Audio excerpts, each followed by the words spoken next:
श्री स्वामी समर्थ. सातारा न्यायालयासमोर आलेल्या एका हृदयस्पर्शी प्रकरणाने अनेकांच्या डोळ्यात पाणी आणले. वयाच्या 90 वर्षावरील आई वडिलांची सेवा करण्याची संधी मिळावी म्हणून लहान भावाने मोठ्या भावाविरुद्ध चक्क न्यायालयात धाव घेतली. त्याचा आरोप नव्हता तर विनंती होती. गेली 25 वर्ष मोठ्या भावाने आई वडिलांची अतिशय प्रेमाने सेवा केली. आता तोही वयस्कर झाला आहे. मला माझ्या आई वडिलांची सेवा करण्याची, माझ्या मुलांना आजी आजोबांचा सहवास देण्याची आणि भावावरील आधार कमी करण्याची संधी द्या. न्यायालयाने आई वडिलांची इच्छा जाणून घेतल्यानंतर निर्णय लहान भावाच्या बाजूने दिला. निकाल ऐकताच मोठा भाऊ अश्रूंनी वाट मोकळी करून रडू लागला.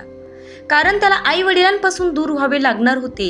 आजच्या काळात अनेक ठिकाणी वृद्ध आई वडिलांकडे दुर्लक्ष होत असताना आपण पाहत असतो. पण सेवा करण्यासाठी 2 भाऊ न्यायालयात पोहोचणे ही संस्कार, प्रेम आणि कर्तव्याची प्रेरणादायी आठवण आहे. प्रत्येकाने आपल्या आई वडिलांचा सन्मान आणि सांभाळ करावा, हीच खरी देवसेवा असते. जर तुम्ही तुमच्या आई वडिलांचा सन्मान आणि सांभाळ करत असाल तर कमेंटमध्ये नक्कीच हा व्हिडिओ आवडला की नाही हे नक्की सांगा. भेटूयात अशाच एका महत्त्वपूर्ण व्हिडिओमध्ये. तोपर्यंत धन्यवाद. व्हिडिओ आवडला असेल तर लाईक, शेअर अँड सबस्क्राईब करा.